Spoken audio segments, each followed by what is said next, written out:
Hello everyone and welcome back to another video from Wake&Tech. In this video, I'm going to show you how to change layers within your edits on KineMaster. So let's get started right away. First of all, open up the KineMaster application and create a new project, or open up any old saved one to continue editing. Now, once you are within the timeline menu, you can add various different media from the media tab. After you have added your desired image or video within your timeline, this will now appear and you can start editing the various different aspects of this media.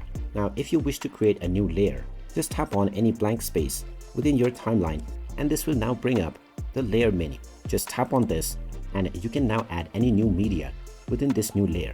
After choosing your desired media, the new layer will be created and your desired media will be added as well. Now, if you wish to create another layer, you can simply go back into the layer menu and then tap on layer to add a new one.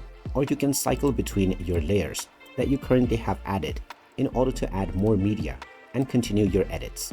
And there you have it. That is how easy it is to add and change layers within your edits on the KineMaster application. If you find this video helpful, make sure you hit that like button and subscribe to our channel if you haven't done so already.